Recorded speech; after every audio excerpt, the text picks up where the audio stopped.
This week on 49ers Sac High Sports, the fall season is in full swing, and we have the highlights. We'll show you Inderkum taking on Grant, Tracy battling Franklin, and Jesuit meeting Granite Bay. We have some great early season volleyball matchups like Pleasant Grove and Lincoln. And we'll hop into the pool for Del Oro and Ponderosa water polo, plus the story of the Inderkum football player stepping up during the pandemic to help his family business. 49ers Sac High Sports starts right now.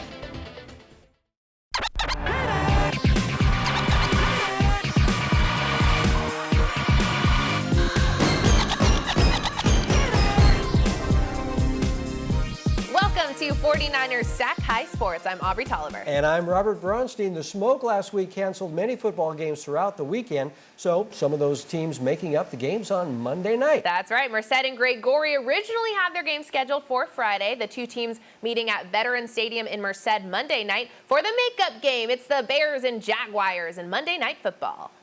The Merced cheerleaders rock in the house Monday night as their team faced the Gregory Jaguars, kicking things off late in the first. Merced already up 7-0 before Gregory's Dylan Zader dumps it off to Jaden Miller, who plows his way into the end zone to tie it up at 7.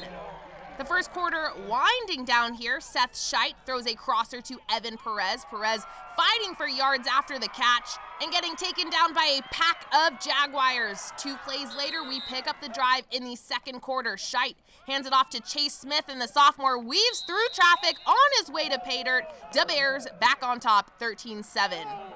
Merced strikes again on its next possession. Perez catches Scheidt's pass. Evan dives for the end zone. Refs call him down at the 2, but Merced would punch it in on the next play to make it a 19-7 game at the half. In the third now, Gregory's offense on the field. Zader throws to Miller, who turns on the Jets for a 38-yard pickup, but the drive would stall thanks to a fantastic Merced defensive effort like this one. Jalen Tao Booth on the prowl. It's a bear attack from one of Merced's senior captains.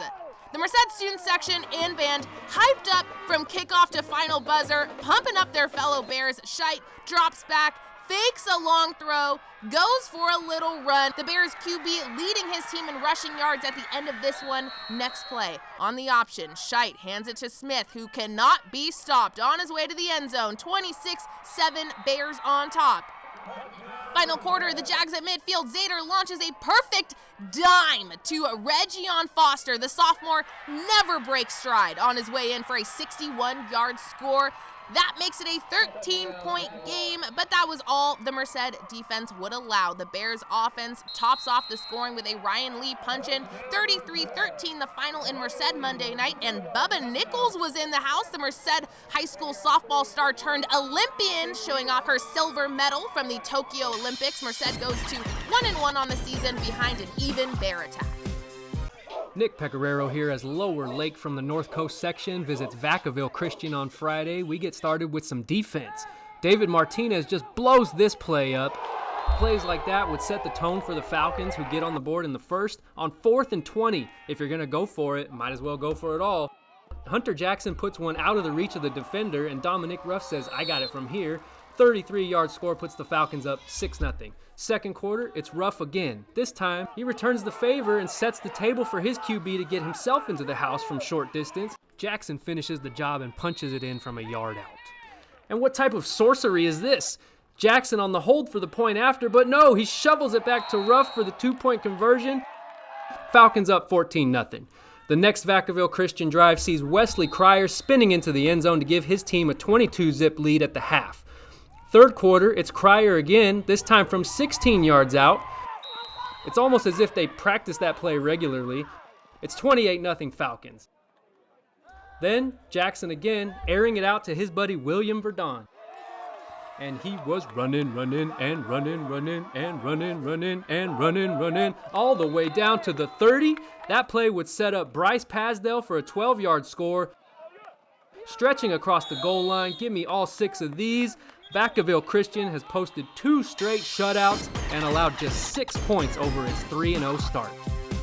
Our defense is stepping up this year.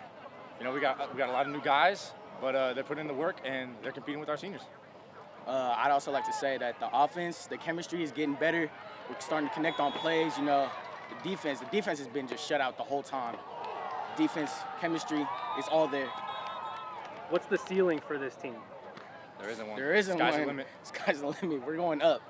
There's nothing here but up.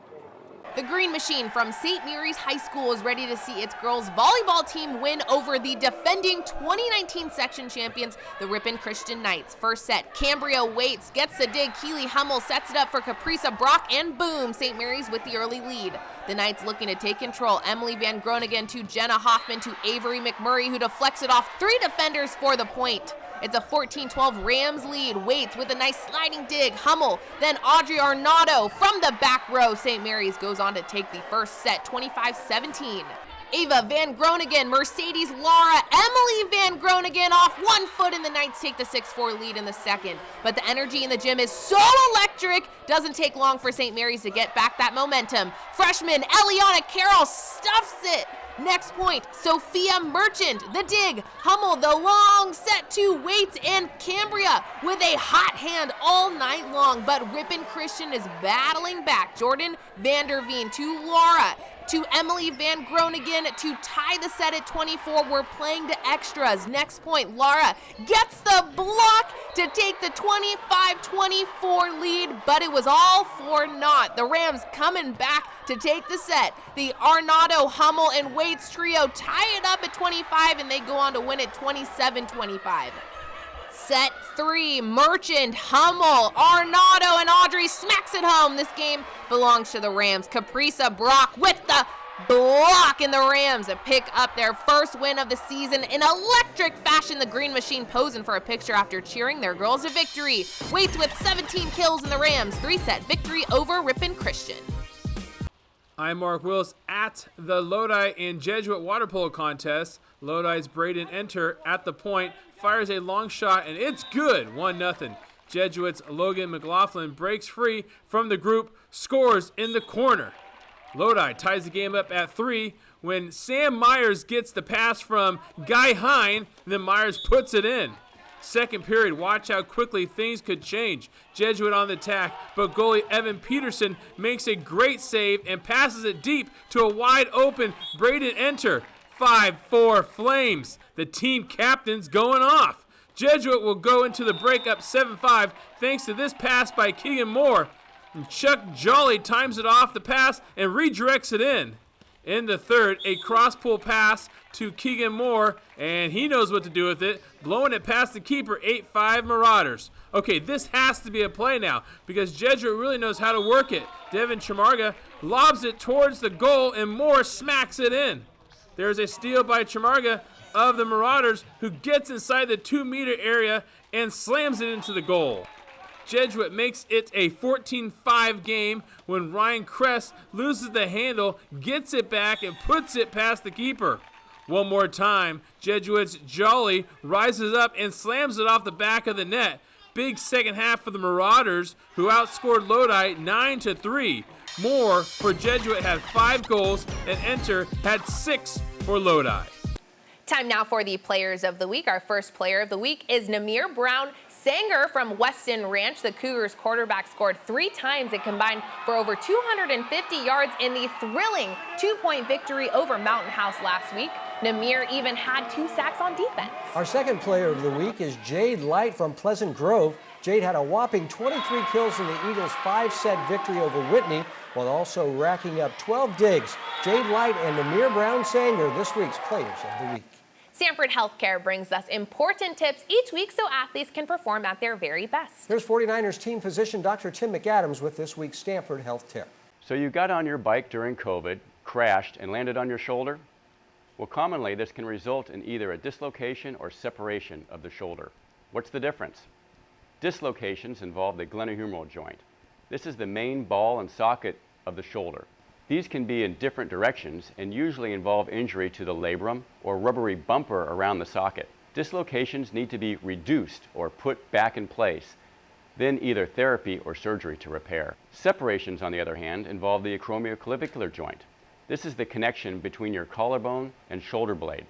Most separations are mild to moderate and can be treated in a sling for a few days or weeks.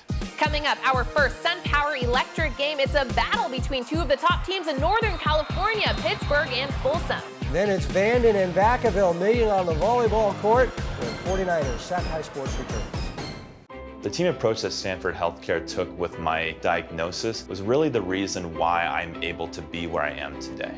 Jeremy's condition was very unique in that he had a genetic hereditary variant called Nail Patella syndrome. With Jeremy coming from pretty far away, we really wanted to keep tabs on his recuperation. Video visits really allows us to engage with the patient and then explore treatment options. Moving forward, I've been able to engage in sports in a way that I've never been able to engage before.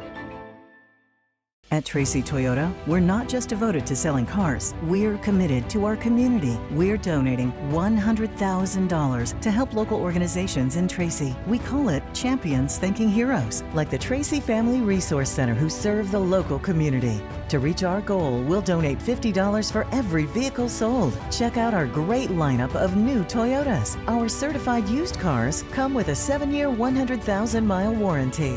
Tracy Toyota. We are back at the NBC Sports Studio here at Levi's Stadium. Folsom's packed non-league schedule continues this week as the Bulldogs face a fellow Northern California powerhouse. The Pittsburgh Pirates are very, very good and feature some of the top athletes in the nation. Our Brian Mueller breaks down the Folsom-Pittsburgh matchup in our first SunPower Electric game. Electric game.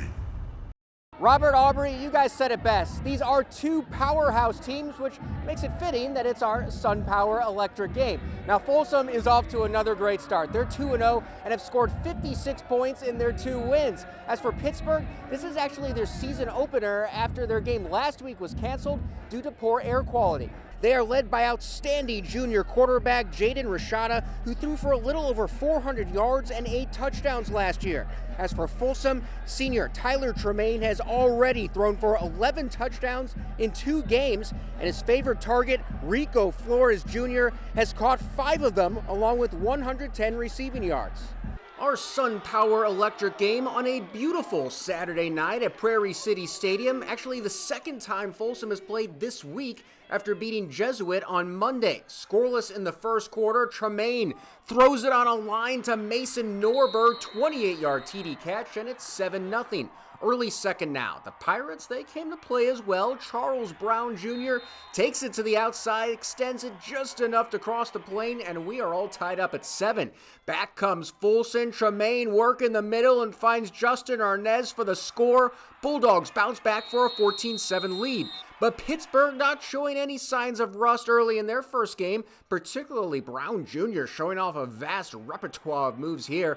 The brisk Buccaneer scores, and it's 14-all. Brown had 108 yards on 14 carries. Later in the quarter, Folsom answers. It's the Tremaine to Flores Jr. connection. It was only a matter of time. The Folsom faithful loving it. The Bulldogs led 21-17 at the half.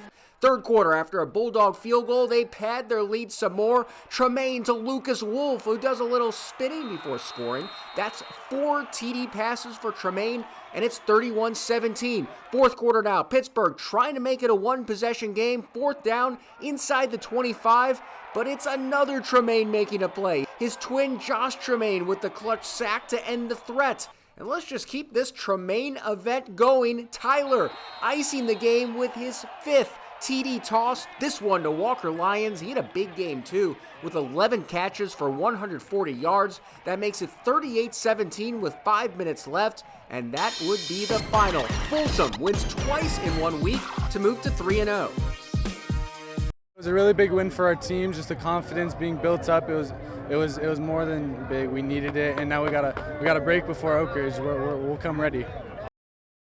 Sam Berg reporting here as the Franklin Yellow Jackets take on the Florin Panthers under the Monday night lights. We take you straight to the action where the handoff to Tayon Abernathy is fumbled. Manuel Gonzalez pounces on the loose ball as the Panthers regain possession. But the Yellow Jackets were looking for some redemption. Corbin Lopez throws a missile downfield which finds the hands of Michael Davis for the touchdown.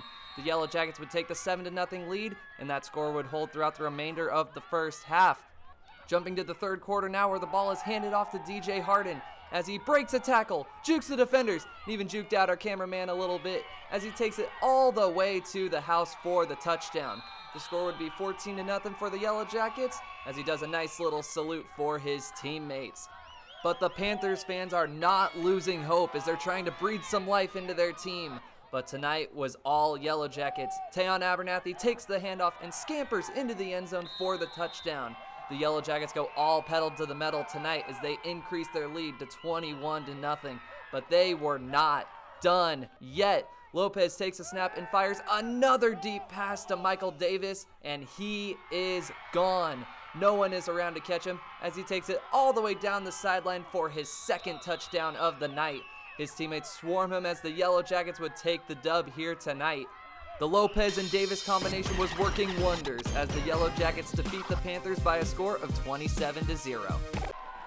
Bree Eastlick and Vacaville with the Bulldogs host the Vanden Vikings. We're starting early in the first with this clean bump from Brianna Davis to Francesca King, setting it up perfectly for a Nia thrower to slam the ball for the kill, making it 3-2. Later, Kara Gossett makes this dig to keep the ball playing, allowing for Malia DeSalle to hit this power alley kill, scoring her team the point. After a long battle from both sides, Vacaville would take the first set 25-22. We pick it up in the second when Alexis Simmons just taps it over the blockers to find a hole. It would be 7-5 Bulldogs. Later, King would set it up for Davis, who would go for the kill, but DeSalle would say, "I don't think so," blocking the ball, giving Vaca the point, 15-11.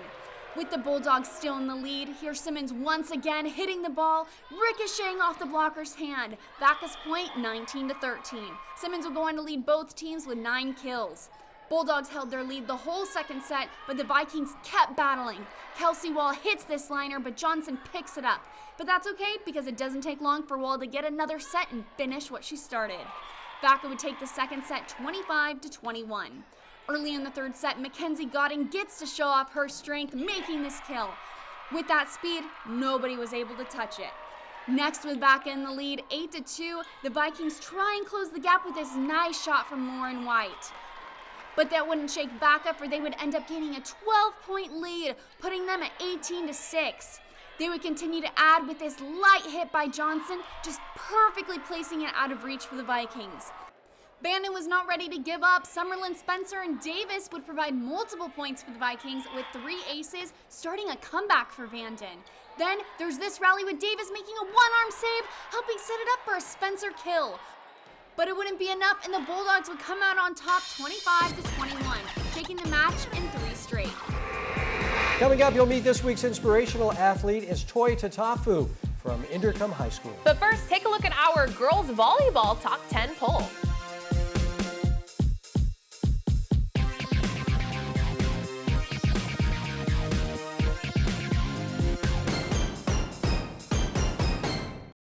Every day, the sun comes up. And right on cue, the work begins. We start every morning, knowing full well we are in it for the long haul. Our work is a labor of love. No task too small, no moment uncherished. And although we're not often thanked, we rest knowing that our work is making a brighter future. This is more than milk. Right now, my electrical bill is about $10 a month. This is definitely one of the best investments we did in our house. All over the country, people are taking control over their electric bills by going solar with SunPower. We offer the most efficient, durable panels on the market, so you can see a return on your investment every month. I was paying $220 a month.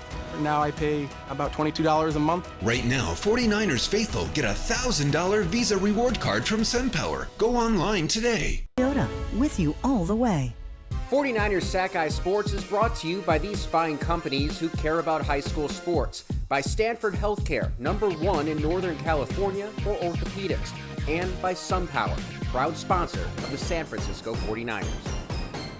The Capital Christian Cougars are off to a 1-0 start after a Week 1 win over Atwater. The team making the trek out to San Jose to face a tough Valley Christian team. To the hilltop in San Jose, the Cougars feature Anthony Garcia, who's one of the top quarterbacks in the Sac Joaquin section. Garcia and the Cougars facing the Valley Christian Warriors Friday night. Adrian Soriano in San Jose as Capital Christian takes on Valley Christian. The Warriors get on the board first in the first, give it to Nathan Sapaya, and Nathan dives in for 6. PAT no good, and it's 6-0 Valley. VC on the attack again. Jackson Berman keeps it himself, and that was a good idea. Jackson makes his way down the far sideline and runs in for the score, 13-0 Warriors. But Capital Christian fights back. Anthony Garcia drops back and heaves it deep to Kanye Clark, who makes the catch, and he is gone. 87 yards to the house, and it's 13-7 Valley Christian after one. Second quarter now, and Berman connects with his favorite receiver, Jurion Dickey, in the end zone to give VC a 20-7 lead. One more for the Warriors just before the half. Berman fires it to Kai Hamilton for the touchdown, and it's 26-7 Valley at halftime. Capital Christian battles back in the third.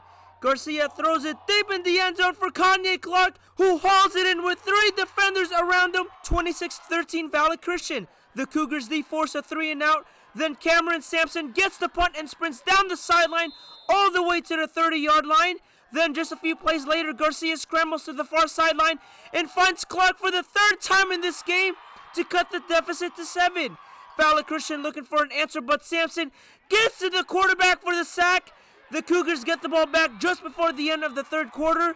Garcia fires down the middle to Desmond Rushton for a nice gain, but the Cougars' drive would stall in the fourth quarter. Valley Christian would pull away. Berman keeps it himself one more time, and he is gone again! 37 yards to pay dirt, and it's 33-19 Warriors. Then just a few minutes later, it's Jurion Dickey on the end around, and Jurion finds the end zone for the second time as Valley Christian wins it 40-19 to go to 2-0 in the season. Berman leading the charge for the Warriors. Each week we share with you stories of inspirational athletes who overcome adversity in their lives to succeed on the field and in the classroom. That's right. Last year, Inderkum defensive tackle Toi Tatafu found himself struggling to help support his family while trying to balance school and football during the pandemic. But with the return of in-person classes, he gets the chance again to give it all on Friday nights. Our sports reporter, Parker Ream, has his story.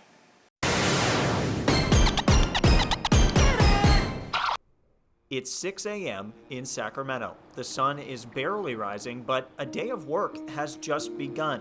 This was the reality for then Inderkum junior Toi Tatafu when classes went remote due to the pandemic.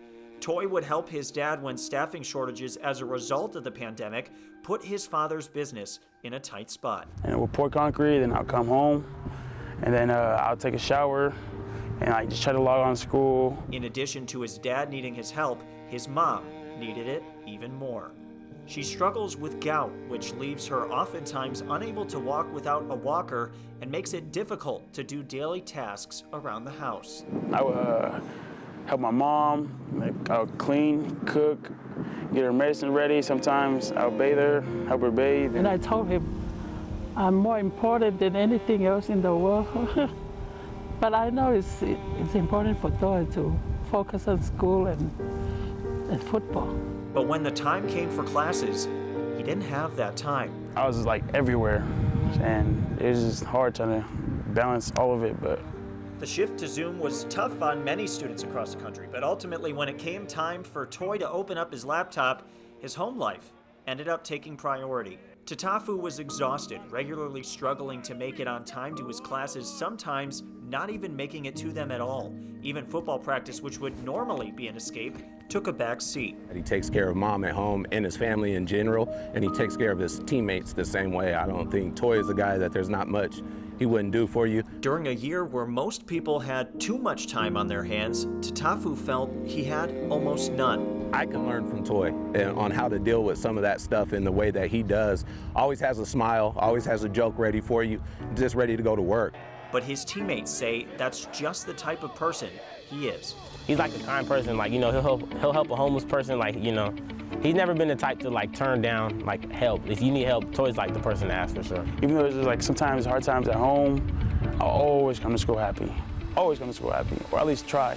Sometimes I'll come tired, but I'm never like in like a grumpy mood or something. Toi continued to put a smile on his face, working hard in summer school to make up for the school he missed and get back on the football field full time.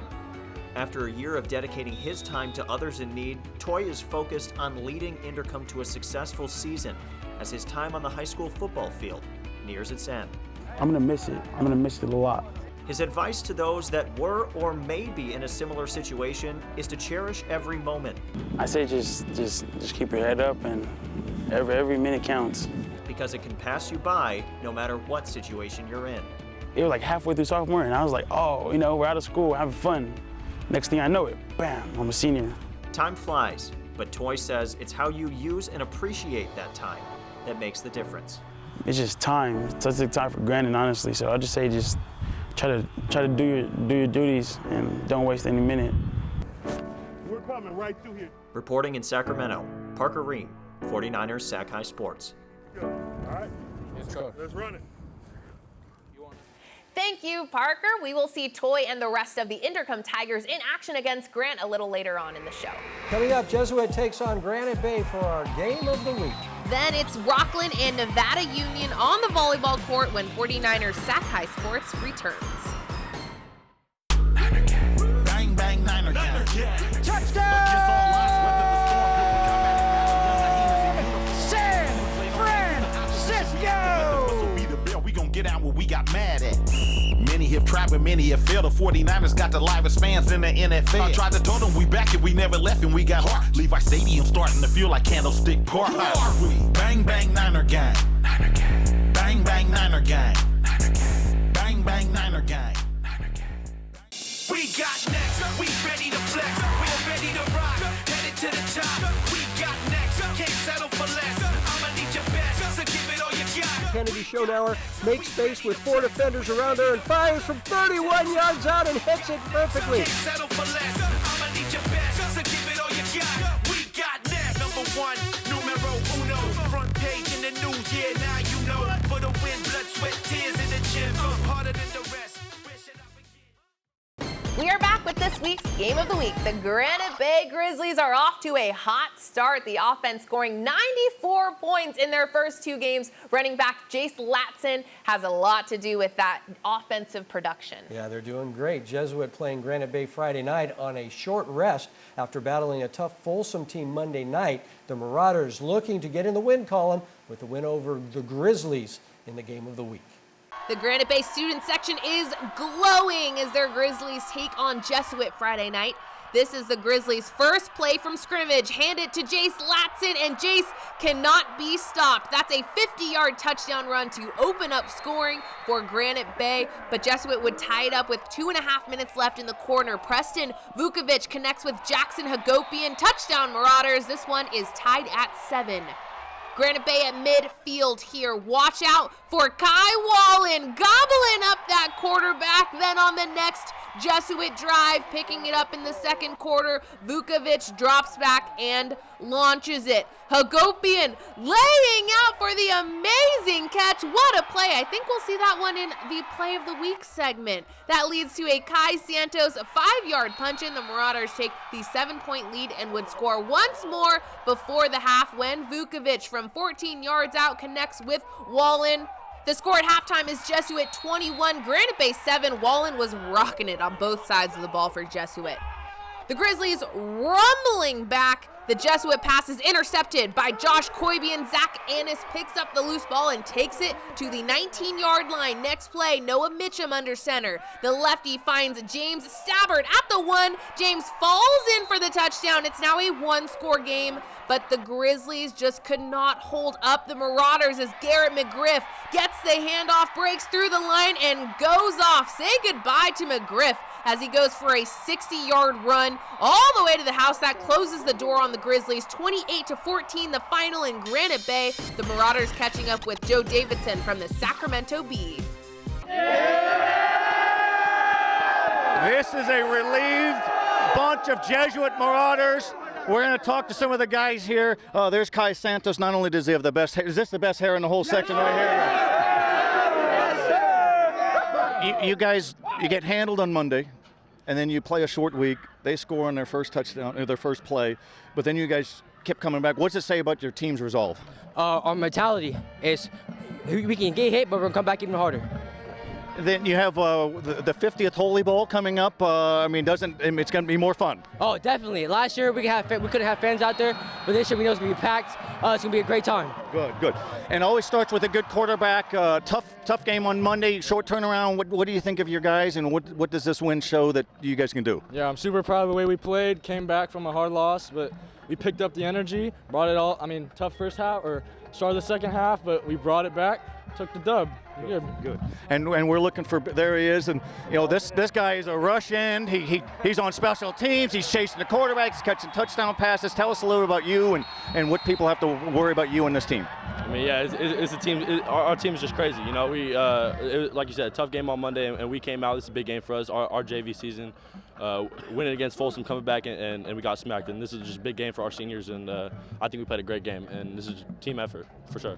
We'll see more of the Jesuit Monitors. Is that an understatement? Oh, 100%. All right, what do you guys think of your team? Let's hear it real loud. Let's go.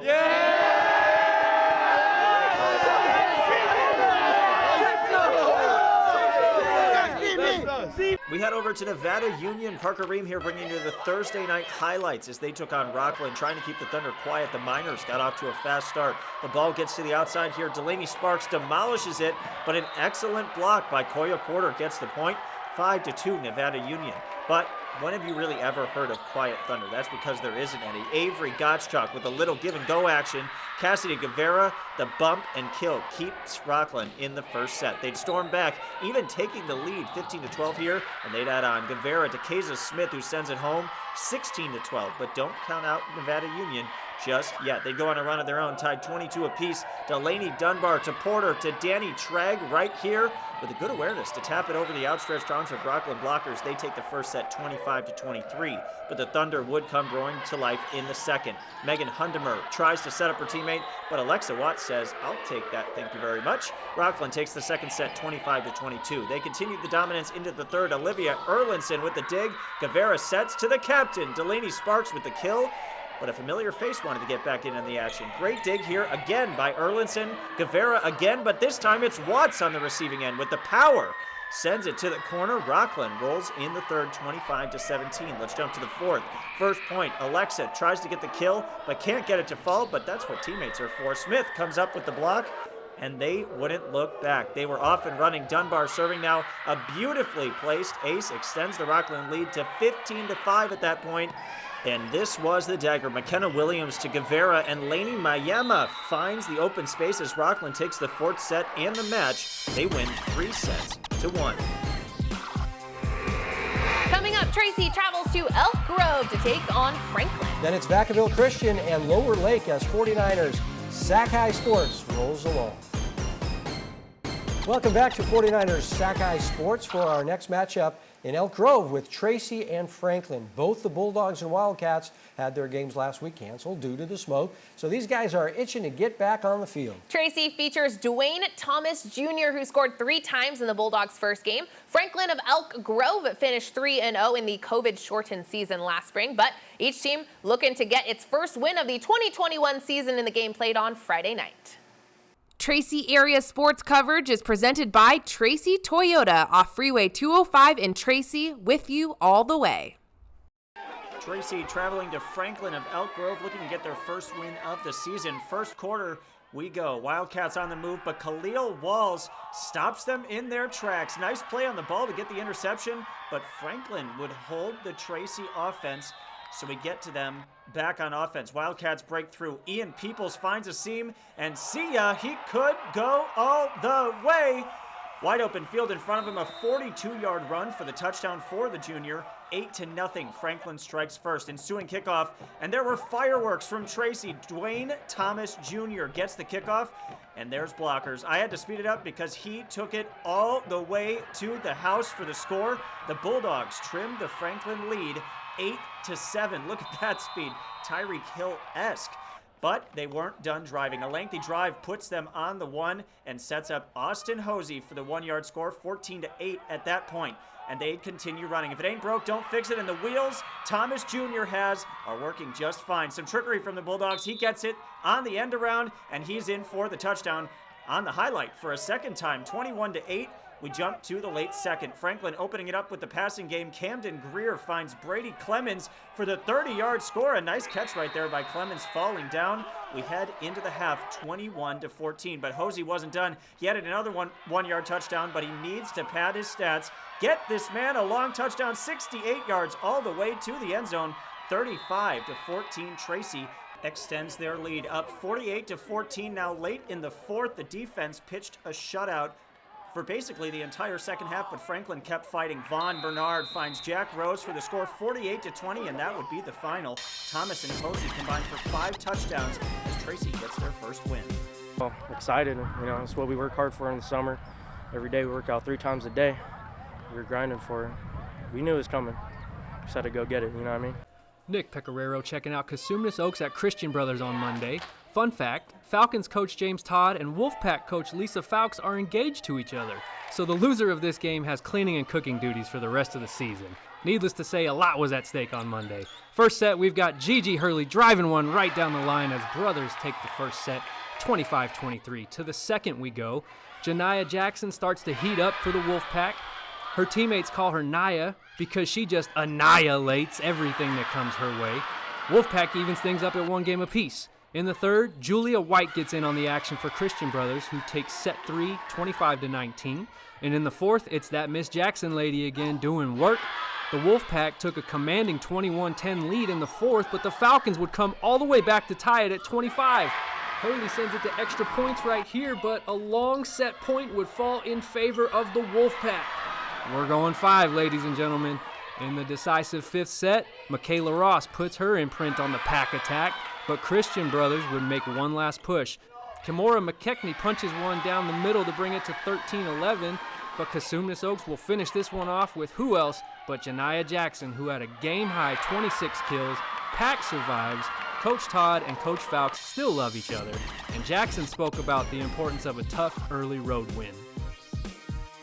It felt really good because we've been practicing for this game especially. Even though it wasn't league, it was a really fun, competitive game. Definitely had a lot of energy. We've definitely came together, so it's really helping with the team dynamic on the court. Mark Willis out in Loomis as the Golden Eagles of Del Oro take on Ponderosa in boys water polo. Del Oro's Cole Brown drops it to James Madonna, living in a material world. 1-0 home team. Pondo answers back. Jacob Winham to Alex Wild. He rises up and slams it in. Pondo does a nice job working it around on the man advantage. Ethan Mueller, no relation to Brian, fires it off the goalie's fingers. Bruins take the lead. It's a lead the Bruins will build on. Oliver Huggard to Harrison Farmer, and the 2-meter specialist slams it home.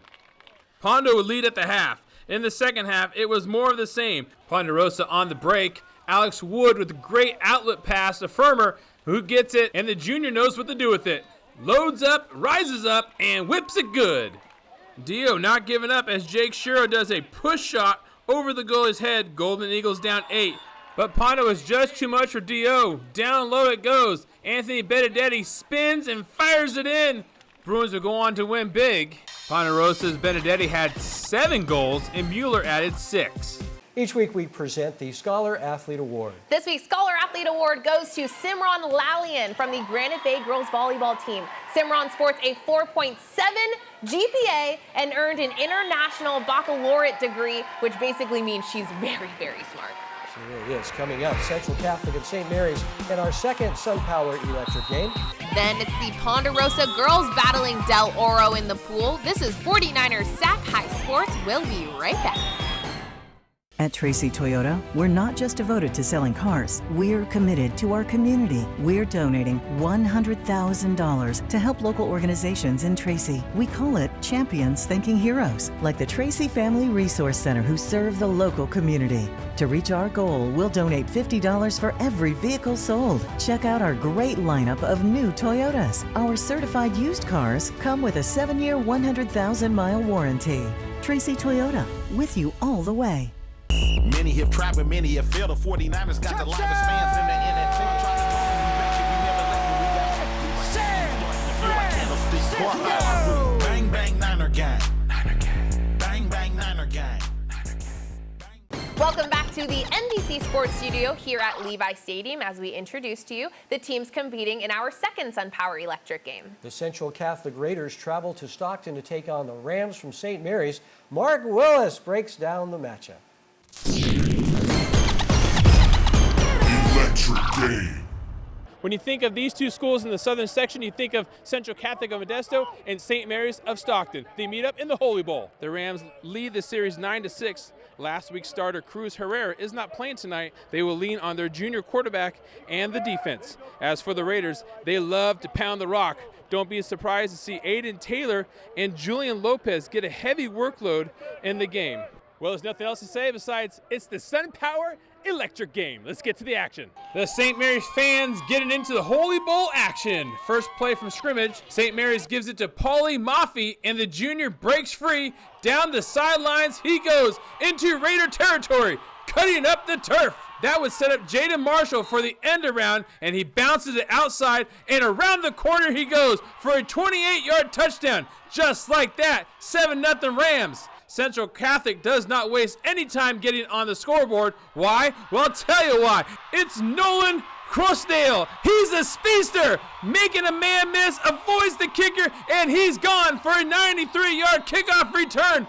Blazing speed. The Raiders would answer back. Quarterback keeper, he rounds the corner, and Dominic Perino gets hit at the goal line. He wheels his way into the end zone. Central Catholic up 1. St. Mary's is deep in their own territory. They got a guy who can run and pass. Jaden Marshall, the running back, throws a long pass to a wide open Matthew Arenado, and the Rams go back up 13-7. Remember my intro where I talked about Aiden Taylor? The dude is a beast on the ground. Taylor rumbles his way into the end zone as the Raiders lead 27-14 at the half. More of the same for the Raiders as Taylor follows his big line. He's in. Every time St. Mary's got close, Aiden Taylor would answer right back. The junior had 4 touchdowns on the night, and that was it. The dishes are done, man. Our whole line, just Jaden Fonts, he's the littlest guy out here, but he's putting in the biggest work. I mean, it wouldn't be nothing without all of them. And then our defense, we put in the work too. It was just a great night, a good battle. Brian Mueller saying hello from Cosumnes River College Thursday night, where Valley was hosting El Dorado. The Cougars get off to a fast start. Ryan Wilson takes the handoff, and he finds some room up the middle, gets a big gainer out of this. He would finish the drive with a short TD run, and it's 7-0 El Dorado. 14-0 now, still first quarter. Anthony Mahaffey goes deep for Devin Hurst, and he can stroll in from there. That makes it 21-0. The Vikings trying to respond. Matthias Chapman giving Valley something to talk about here on the long scramble, but the Vikings could not turn it into points. Second quarter now, El Dorado on the doorstep, and Evan Ward will finish this drive off with a TD run. 28-0. Ward and Wilson both had 2 touchdowns apiece, and the Cougars are cruising. Later in the quarter, they're right where they were before, but this time it's Ramon McDar Mitchell doing the honors, keeps his balance just long enough to reach the end zone, 42-zip. We're still in the first half. The Cougar defense not giving up anything. Devin Finau falling backwards gets the pick, and that would lead to points for the Cougars. Mahaffey to River Hurst. A complete team effort for El Dorado in a 49-0 win. The Cougar defense, the talk after the game.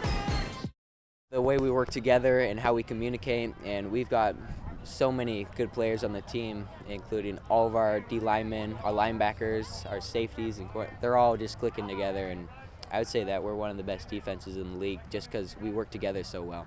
Mark Willis here, and we go back out poolside as the ladies from Del Oro meet up with Ponderosa. Nice passing by the Golden Eagles as Jane Lubins to Kaylin Chavez. She leads it to Nicole Fensk, who puts it in. Dio then goes up 4-1 when Heidi Green tosses it past the keeper. Pondo would battle back and make it a 1-point game as Gabby Ferretti puts it in. In the third, Ferretti of the Bruins rips off 5 straight goals as Pondo builds a 7-4 lead. Late in the game, Del Oro down 1. Madison Hillman lofts the shot over the goalie and in. We go to overtime, tied at 8.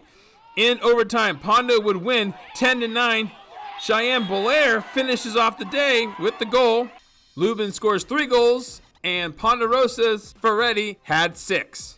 Remember, all of the game footage we shoot is available for purchase on our website. Go to 49erssackhighsports.com and we will send it to you digitally. So you go to the website, you sign up, you pay for it there. Yes. Very small amount. And then we'll just send it to you every single very clip quickly. we shoot. Every So single you'll have clip. the full game from field view, not the terrible coaches stuff. Yeah. The field view, really good stuff. Exactly. And you can do that. Quality HD I think it's video. I think it's a nice service. It's a deal. Follow us on social media for lots of fun and exciting content. Our Instagram story is a great way to keep updated scores, news, and much more. 49ers.sackhigh is our handle on Instagram and Twitter. Coming up, it's Grant and Inderkum playing under the Monday night lights. Then it's Pleasant Grove and Lincoln on the volleyball court. You're watching 49ers Sack High Sports. We'll be right back. We are back at Levi Stadium, home of the San Francisco 49ers. The Inderkum Tigers busted out a 15-7 win over Elk Grove in week 1 of the season. Jaden Johnson tossed 2 touchdowns in that one. That's right, Inderkum meeting Grant in a Monday night showdown. Grant featuring junior captain Duby Lopa looking to have a big game on the ground. It's the Tigers and Pacers Monday night. Parker Ream coming to you from Inderkum High School as the Tigers were hyped to play the Grant Pacers for the first time ever in school history. Both teams paying tribute pregame to former players J.J. Clavo and Larry Hardy, who were killed in 2019. Cool moment there for the communities. First quarter, we get into the highlights. The Inderkum defense started off strong, continuing their success from week 1. Kyrell Goss-Pruitt takes the handoff right there, but Christian Benham-Shepard says, "Not in my house." He was there to seal things up, but the Pacers would break through. Kyrell takes the handoff, shakes a tackle, then another, and he's gone down the sideline. He dives for the end zone, but he's marked down at the 1. It was a good call by the refs, but this would lead to this solid run. Setting up this touchdown from 3 yards out. Duby Lopa gets it, bounces to the outside, dives across the goal line. Grant strikes first to take the lead 6-0. And Lopa is hyped. You can really tell this game meant a lot to these communities. We jump to the second quarter. Inderkum on the move, and guys, I'll be honest, that pump fake really got to me, but sometimes you're in the right place at the right time. Amani Brooks, there's just one question. What are you like? And I can confirm he is, in fact, like that. Staying in the second, Tigers driving again, but Grant comes up big. Jaden Johnson unleashes one, but a great play by DeAndre Smith stalls the Inderkum momentum. The Tigers added a field goal to take a 10-6 lead into the half. We head to the fourth, still 10-6. Grant hoping for a stop, and they get it. Jonah Ardoin with the awareness to undercut the route, but Inderkum's defense holds again. So we have another chance for Johnson. It's redemption time. This kid's got grit. He rolls out, finds Christian Benham-Shepard 20 yards down the field, makes the toe-tapping catch for the touchdown. 17-6, the Tigers extend their lead, and Grant needs an answer. Fourth down, Kingston Lopa takes the snap, but there's Christian again, this time on defense with a clutch sack off the edge to seal the game as Inderkum gets another impressive win. Let's hear from Christian. Man, I just wanted to put on for my city. Our logo, our motto is turn our city up, and I think that's what we did. I think it was bigger than that sack. There was a lot of things that helped me get that sack, and then shout out to all my brothers, man. It wasn't possible without them. Brian Mueller here again, coming to you from Rosemont Friday night in a battle of unbeatens. Natomas making the trip south. The Wolverines setting the tone early. Adam Wanlin with the pile driver. Still scoreless in the first quarter, but Michael Cherry has something to say about that. Hits the X button for the spin move, and he is gone 61 yards, and Cherry puts them on top. It's 7-0. No surprise, the Nighthawks go to the air in response. William View up top to Mackay Bird, hauls it in, but Natomas wasn't able to put any points on the board. Rosemont trying to add to their lead, but there's Bird again, catching a pass from the other team's quarterback, more commonly known as an interception. And that's when the pick-a-palooza started. On the ensuing possession, Jose Roca gets this one in the end zone, and he will make a good return out of it down the sideline, winds up at midfield, and the Wolverines would make it worthwhile. Cherry running wild, 46 yards on this score up the middle, and it's 14-0. The defense of Rosemont rock steady. Jake McCowan not fooled by this play, and he blows it up in the backfield. It would be 14-0 at the half. Third quarter now. Wolverines adding to the lead. Keegan Hill with the short TD run. The point after failed, and it's 20-0. And we will end on this play. It's 32-0 in the fourth. 2-point conversion. Joseph Ortiz's pass is tipped, but into the hands of Roca. Juggles and just gets a foot in bounds. Let's take another look. Should have been worth more than 2. It's a shutout for Rosemont. They win 34-0. Cherry goes for 235 yards on 13 carries and 2 touchdowns. Mark Willis and Lincoln, where the Fighting Zebras played host to Pleasant Grove on Monday. A couple of top-ranked teams going head-to-head, and get used to this name, Morgan Collier flying in from the back row for the hit. And the Zebras go up 11-4 when Jordan Dieter sets it to Kendall Whittle, who gets it to fall for the point. Pleasant Grove Savannah Risley gets it to Malia Tanksley for the kill. Lincoln would take game 1. Collier's serve turns into a free ball, and Mallory Cool gets up to score the 25th point, 25-13 Zebras. Game 2, Pleasant Grove's Jade Light hammers home the point. Lincoln storms back. Dieter sets it to Mackenzie Keller, who scores on the touch shot. Zebras up 18-14. Eagles on the attack, but the Zebras hold down the Safari as Collier smashes it off the defender, 25-17 Lincoln. In game 3, PG's Jade Light still getting after it for the Eagles. Lincoln takes a 19-15 lead on this smash by Keller, and she gets the point to fall just inside the back line. Then it's Collier with the ridiculous kill. Morgan Collier, another reason why Lincoln's so good, and a reason why she'll be attending Oregon next year. To game point we go. Kendall Whittle pushes the pass just past the defense. That's going to do it, or other known as the dishes are done, man. Lincoln wins in 3. Collier had 26 kills, and Dieter added 37 assists for the Zebras. Coming up, the play of the week. It could be this play, maybe not, so stick around to find out. But first, take a look at our football top 10 poll.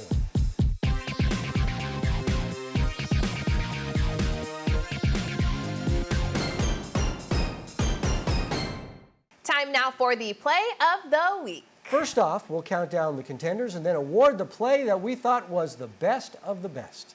First contender, Brianna Davis from Vanden Volleyball. Brianna with an amazing dig. That was cool, but I'll give you a hint. The play of the week will be a catch. Tracy's Brady Clemens catches the touchdown, practically seated, but Devin Finau from El Dorado did a little bit better. Finau with the finesse. But the play of the week comes from the Jesuit Granite Bay game. Jackson Hagopian completely lays out for this ball, and I don't know how he comes up with it. Jackson Hagopian with the play of the week. That's the play of the week, and that is 49ers Sackeye Sports for this week. Thanks so much for tuning in tonight. I'm Aubrey Tolliver. And I'm Robert Bronstein. Please join us next week to meet a few El Dorado football players, their lives devastated by the recent wildfires. We'll see you then.